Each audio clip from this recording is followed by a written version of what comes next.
Good afternoon, ladies and gentlemen. Welcome to another exciting, another wondrous Propagandacast. Me, your host, Imperial Dane, master of propaganda, hero of the Reich, defender of the fatherland. We're off here to a 1 vs 1 on Langelaskea Winter. We shall be watching Jellydonut here, fighting for the Soviet Union. And the 55th Rifle Corps versus Luvnest. Fighting here for Germany, for the Reich. Holding up the line here for the Sperrverbande. Blitzen, or something like that, I don't know. We're noting here a support them coming here, we're noting a maximum ramming here for Jellydonut right off the bat. With an infantry company up here, no surprises there, bit of barbed wire there to deny the cut to the Bolshevik enemy. Quickly, Heinz, if they take this cut, it will be a huge loss to the Reich. This is the Führer's favorite cut. Really? Nine. Just need to ensure they don't use it.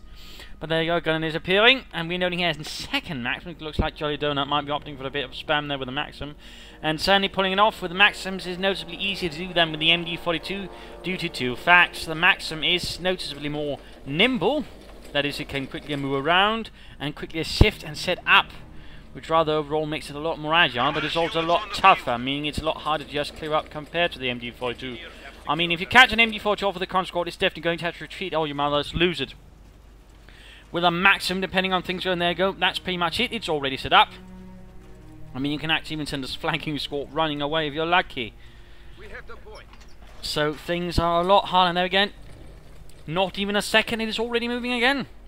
So I mean, that's really why the Maxim there is actually quite mean. And there we go, another Maxim on the way here. Plus, we all consider cost the same as an infantry squad, and again, it's not exactly that difficult. So in that department, I mean, maximum spam is a lot easier to pull off and a lot less risky compared to, say, another kind of support weapons. Plus, they can actually operate a lot more independently. So that is something to keep in mind there. But there we go, troops advancing. Snappers there. Third Maxim arriving.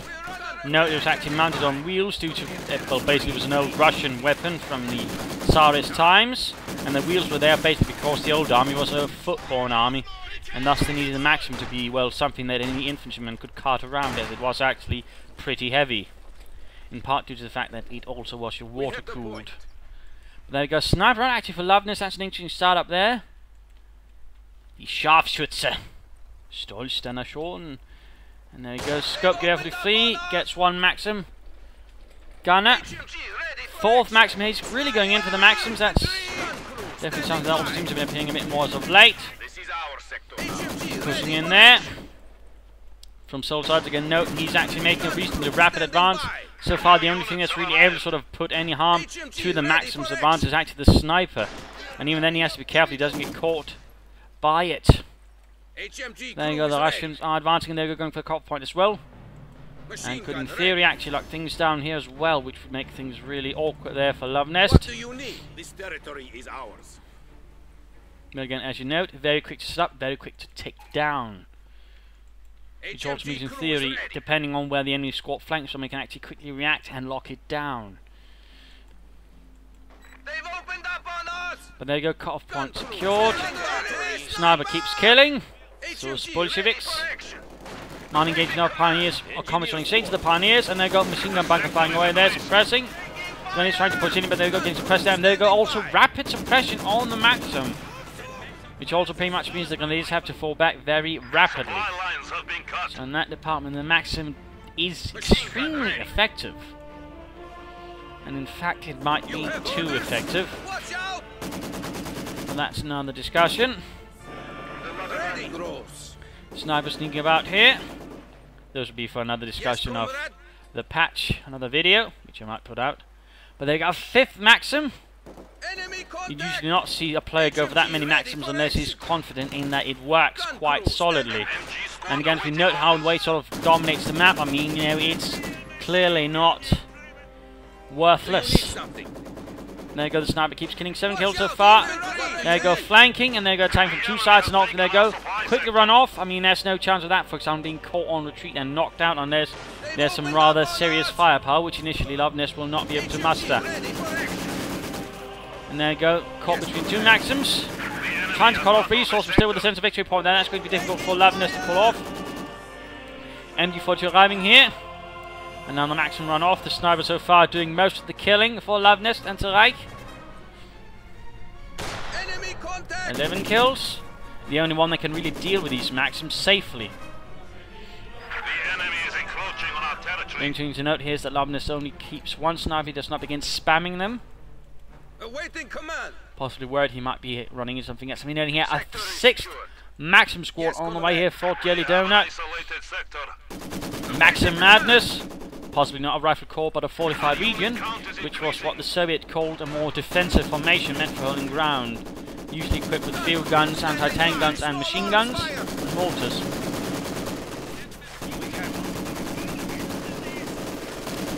And as they're getting suppressed and pinned. MB42 firing there. And there goes Sniper does the job again.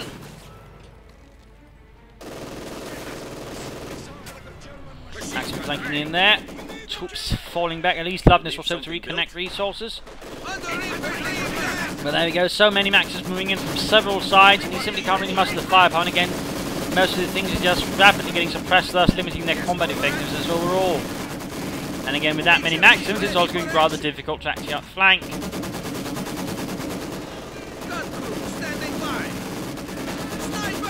Now we got off another hit there. Troops reinforcing, Grenadiers sneaking about. Oh, caught the sniper.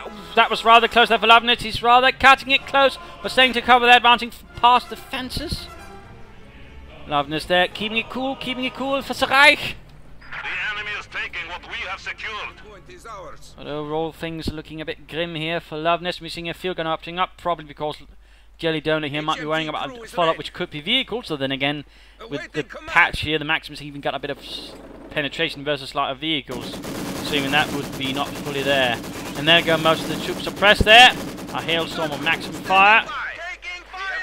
Sniper continues to kill. There we go. Veterans who won and 19 kills. I'm pretty sure that pretty much constitutes the vast majority of the kills, because you saw the troops simply get suppressed too fast. Even a mortar would have a bit of a trick with this, since in most cases it would be forced so fast. And of course there'd be a Soviet mortar to respond. The Grenadiers are holding out gloriously. Going for the fuel point there, denying a lot of resources. And we note here a mortar attack out for Luvnest. So he's chosen a commando. Oh, I forgot about those. Shock rifle, mechanized, and got motor. Likely that will be Spearhead. Otherwise there's festering support, and well, you just don't see much festering support. There we go. Mortar after out that might have a chance here, but also be difficult to deal with for any regular mortar. Sniper! So let's see if the Granatenwerferwagen can do it. Sniper almost dead. 21 kills. And there you go. Retreats once the mortar attack makes its appearance known. Machine gun ready. And there you go. Goes flanking on the Maxim. Quickly gets the gunner there. Small victory. In this case, quick retreats. That the Grenadiers then managed to do much further great damage to it. Medic bunker up. Sniper though still needs healing. Luvnest here needs to be careful. If he loses that sniper now, that could prove to make things a lot more difficult and painful. Got 6 Maxims and a field gun. And of course, having denied his opponent most of the fuel, he doesn't have to worry about any kind of armor either. Mortar attack here continuing to fire there. Slowly pushing back once more. Incendiary barrels connected with the building. Sort of. Forcing the Maxim crew out. Only one man makes it out of the house of death. Machine gun ready. Caution. Blizzard. Get the sniper back, Luvnest. Rather pushing your luck there. To put it mildly. Jellydonut there continues to advance. There we go. We are setting up here a tank with a tank command, taking advantage of his massive fuel advantage to actually rush for armor then. And even with this, he's got tons of fuel still. I mean, really, he's been able to sort of really keep a grim grasp on the map thanks to the Maxims. Snipers there pulling back for some healing. About time. Some crews freezing up a bit. And Pioneers will go again. Ends up right in front of the Maxim, quickly suppressed. enemy hands. The point is machine gun ready. Taking fire! Flanking there, MD4 opening, and there you go. Forced away. Incendiary barrage off. Seems to fail to connect instead. Well, scorching some snow, which isn't really that impressive. HMG crew is Tank command up already, and he'll have access to a T-34 right off the window. I mean, overall, he's barely suffered any serious damage on his Maxims again. I mean, the only thing that's been doing anything is the sniper. Beyond that, I mean, it's hardly been that different. AT gun ready. Ready. Maxim then being rushed away. Field gun pushing up. Sniper firing away. Field gun hitting. Oh, mortar after that. Need to be careful, actually. There you go. Maxim doing some light damage there. Exposing the rear, though. That's less good. That's less good. And a barrage going off. He's hoping to catch a sniper there. Rather bold by Jellydonut, in particular considering how close it's run to the enemy front line. In fact, it could prove a bit of a mistake. In fact, could end up giving his opponent an anti-tank weapon.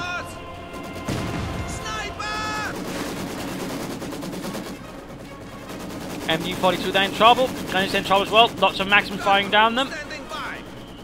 And there you go. Panzers arriving. One of the units that might actually have a chance of killing a Maxim who can get close enough and fast enough before it sort of really swiftly pulls away. But even then, there's no guarantee. Still did some damage there. Ultimately, even then, the Maxim still makes it away. Troops running away. Sniper there on the move. 29 kills. Close to victory 2. That would definitely be a huge boon there for Luvnest. In fact, it's time to look at him. Scout car has arrived. A scout car here, interesting. I would not have expected that. He could upgrade and alternate 400 munitions for his opponent. Gott im Himmel. And he's moving forward, stealing away the field gun. Die Feldkanone. T-34 there.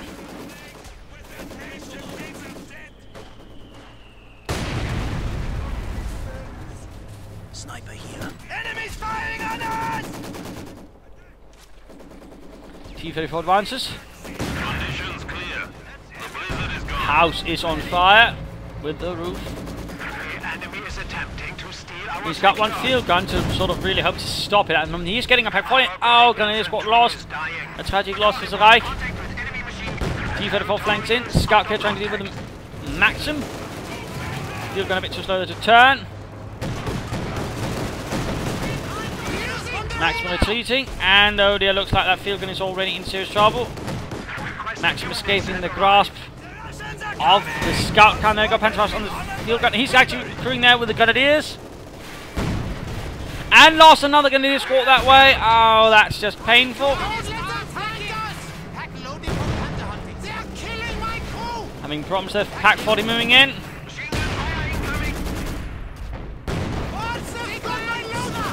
Scout car doing what it can here, maxing out the occupants. There you go, field gun got off a hit, Pack 45. Oh, field gun got wrecked there by the T-34. Losses continue to pile up here. Scout car doing what it can, but with the Maxim in sight, things might get a bit ugly.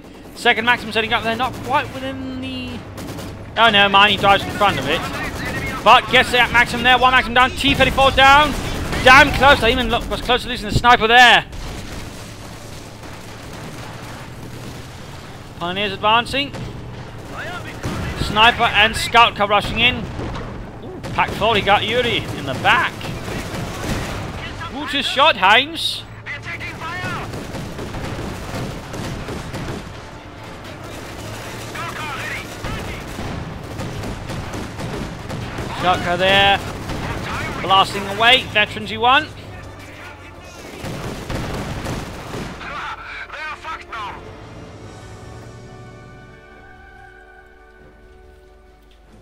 And I've asked Maxim Horde moving out.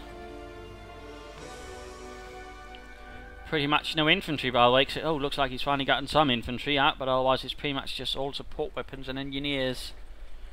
And I do believe it's time for the mid-game analysis. A bit of a shorter match, but overall I still thought it had some interesting things. Not too short though. But so far the situation is for Luvnest is a bit on the back foot. I mean, his opponents just continue pushing back with Maxims, making any advance rather terribly difficult. I'm surprised, though, we haven't seen any mines from Jellydonut. I mean, considering the way he's been controlling the map and the munitions he has, I would have figured a lot more mines would have been present, which made things a lot more painful for Luvnest to advance through, and would certainly also make things much more difficult for any scout cast to make their way through. But so far, there seems to have been a slight blessing there that Jellydonut has not bothered with mines, or seems to have not thought about them.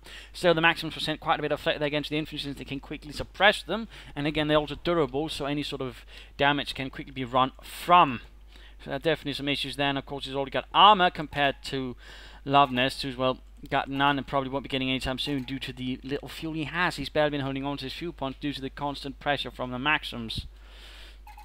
And of course he's forced to rely more on Pack 40s. Of course, in the end he might have to rely on the Tiger, simply because in the end it will be probably cheaper in some regards in terms of fuel.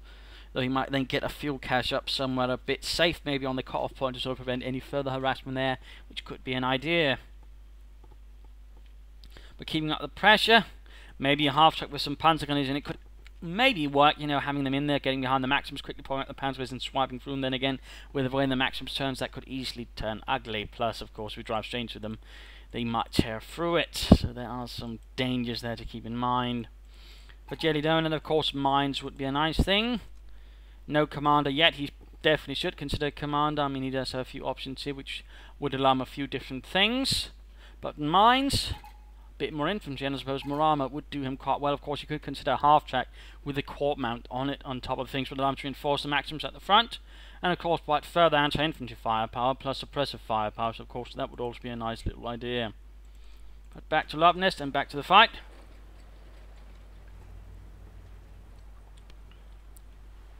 Troops are advancing.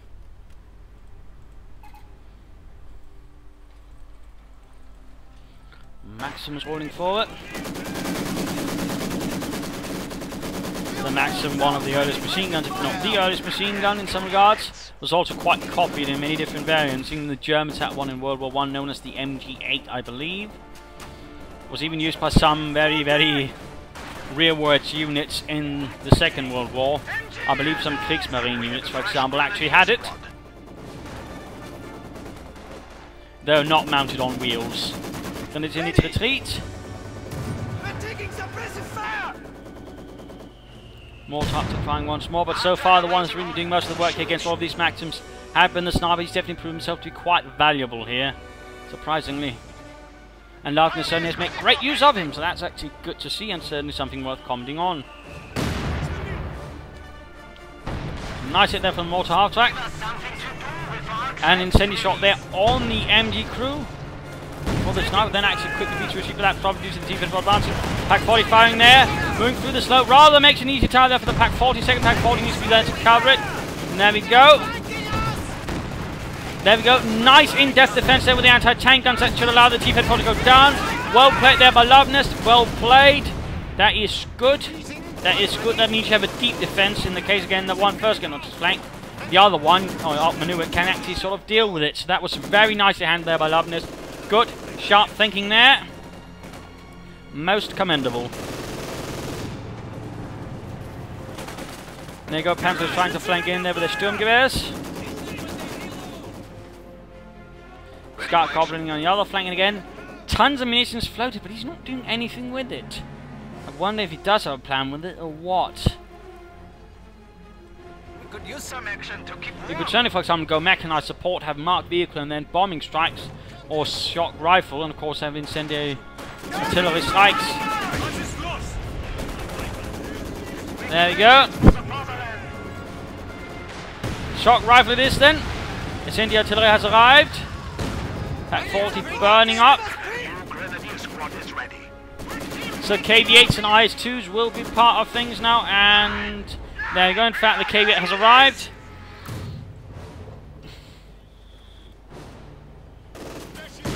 We are losing a sector.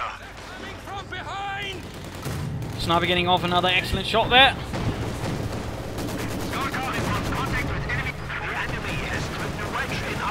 But one Pack 40 cleared out and only one to hold it back. This could prove a bit dangerous versus the KV-8. Ah! Sniper needs to... Oh wait, this is the MG4. I thought the sniper was in there for some reason. Now that of course also needs to get the devil out there. Rushing forward to secure the Panzerwehrkanone.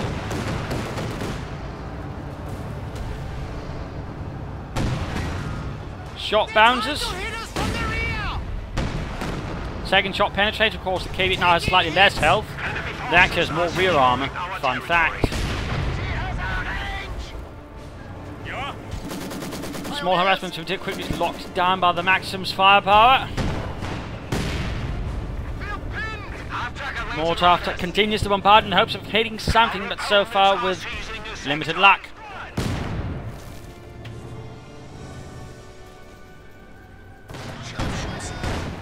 Sniper needs to be careful, he needs to be pulled back from reinforcement maybe, or healing. It's got to get up from the Maxim! And he can't escape out, he's going to lose it! Pop smoke there. Good Nebeln. The enemy is taking our territory. Panzer's been fought, but quickly caught there by the Maxim and a quick incendiary barrage. And there you go, KV being fought straight in front of everything. Veterans were there for the Pack 40, increasing rate of fire, making it further lethal to enemy armor. Lovely.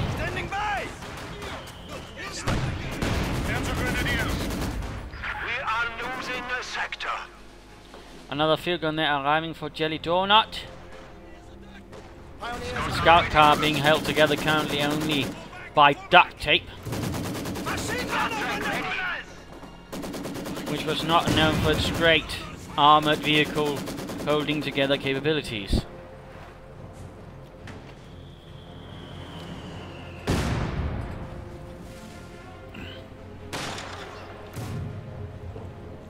.44 kills, he certainly keeps it up there. It is secure. Machine gun squad. Ready and freezing. Certainly looks like he is aiming for the Tiger, but again it's going to take quite some time since he simply can't get the fuel for it. Another incendiary barrel, sniper needs to get away. Luvnest! 9! And he lost the sniper there to the incendiary barrel. He was not quick enough to retreat. And his sniper paid the price, the ultimate price. He shall be remembered forever as a... Oh, Scheisse! Panzer's there, took a hell of a hit there from the field gun point blank. Very nice artillery barrels right there from Jellydonut's field gun. Certainly showed those fascists what for.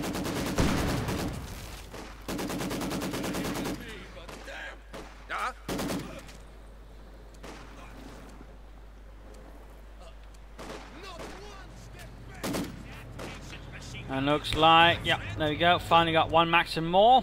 Down to 3 now, having had 6, but again, they're still doing a lot of damage. He's got one of them to veterans 3. Incendiary artillery is now available. Enemy forces are neutralizing a sector. Stealing away one of the Maxims. Troops advancing.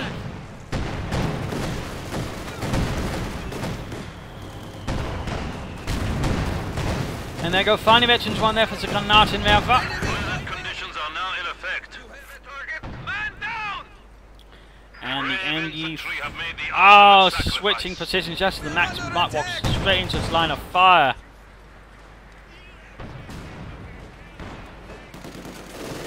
There we go. Actually landing a bit of a Nazi shot there. That's lovely. Oh, that's actually going quite handsomely. Probably due to the fact it's at medium range and not max range, and actually does some damage here. Supply sector under attack. Enemy contact. The Maxim pushed off. And the field gun gets caught in an incendiary barrage. All units are here. And a second KV-8. Crossing him though. Direct fire.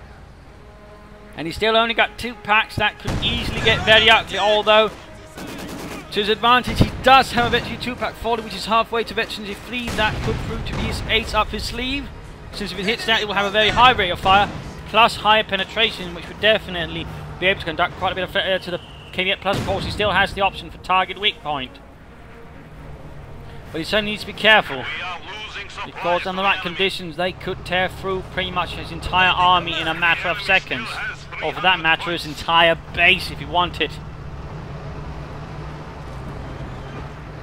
Oh, he's moving the packs just as the assault sets in with the KV-8s.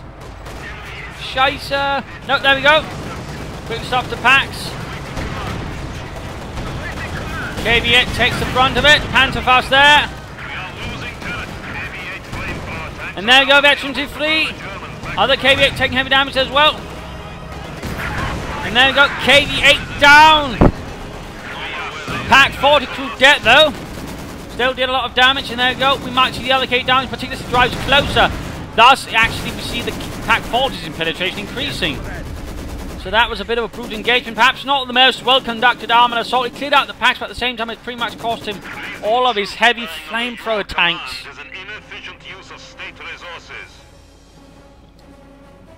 So a bit of a particular move there, and I mean, if he'd just flanked, he'd probably done a lot better. And now we do see a Tiger just arriving, so even had the packs failed, the Tiger might have saved the day. Troops are dying in the cold.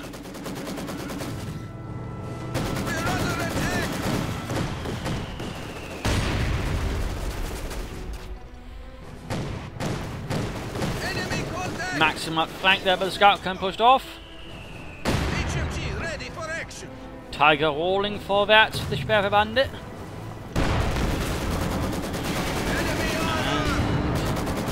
Pouring through the Russian lines, nothing to really stop it.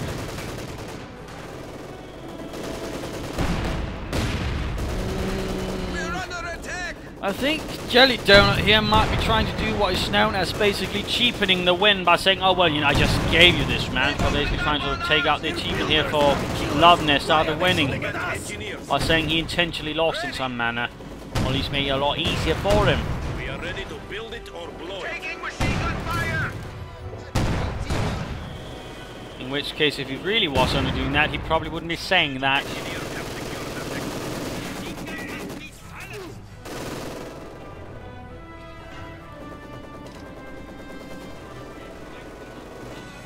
I don't think an IS-2 would have fared better with those tactics. I mean, driving straight into 2-pack 40s probably still have resulted in destruction. Enemy troops. Enemy contact.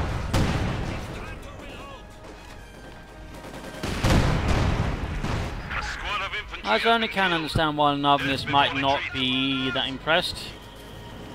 Either way, looks like this is game over. Awaiting command. The new men have arrived.